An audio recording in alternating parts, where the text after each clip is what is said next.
Not a lot of people know this, but during World War II, Searsport, Maine, and most of the communities had their own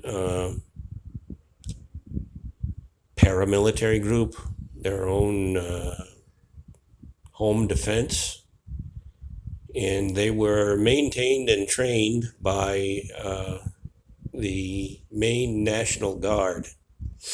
And my father belonged to Searsport's group. He was Tech Sergeant Moody. He was specifically in charge of the armory, weapons master, and part of his duties and responsibilities were to train men with firearms and improvised weapons. Dad was the son of an explosives man, a quarry man.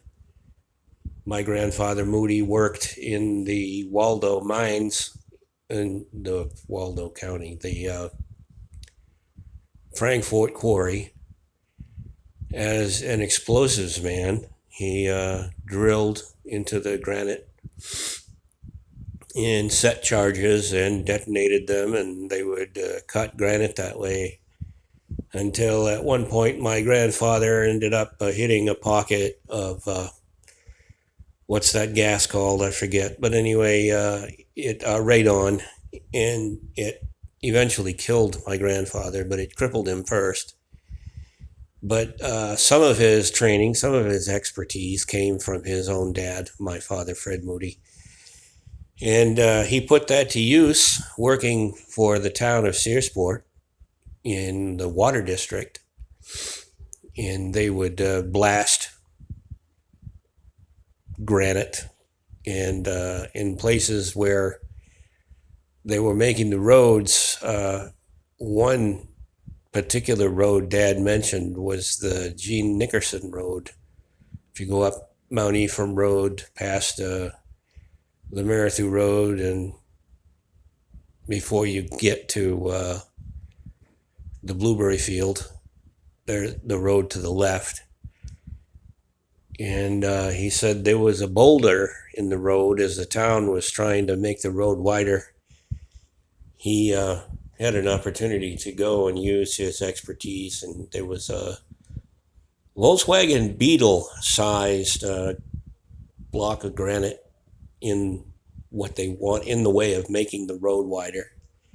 And he said they set the charges, and it was interesting because he went into great detail on how to set charges and how you wanted to manipulate whatever it was that you were trying to eradicate or move.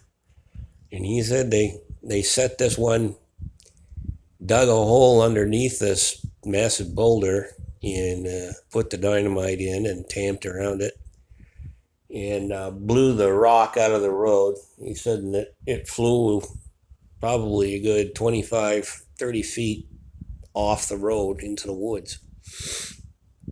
And in the time Dad was in the Maine State Guard, that's what it was called, the particular group, Searsport, was called Sawyer's Commandos, named as such for its captain, Carl Sawyer, who was a pipe fitter, plumber.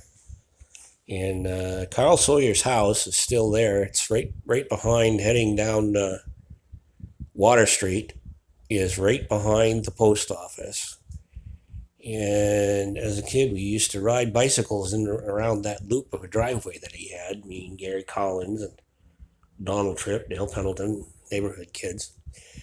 That's beside the point. But the fact is that Dad would, in part of the training, teach improvised weapons to the men. And he told me the one story that they took some of Captain Sawyer's plumbing materials and cut a 2-foot piece of 3-inch pipe, threaded both ends, capped both ends, and ran a diamond cut down the sides, which is basically making it look a little bit like a trellis. And he took one of the caps off, slid a piece of dynamite in, stuck the fuse out through one of the holes in the side, and they were wondering what they were going to do. Well, not my dad. He knew exactly what they were going to do, but they were asking, what are we going to use for a target? And they ended up using an old smokehouse. And Dad lit the fuse and tossed the improvised explosive device in through a window, and they watched this diamond cut piece of steel pipe just splintered the building. And that was like totally stunning to them. But this is one of the reasons why they were called Sawyer's Commandos, was because they had basically unlimited capabilities.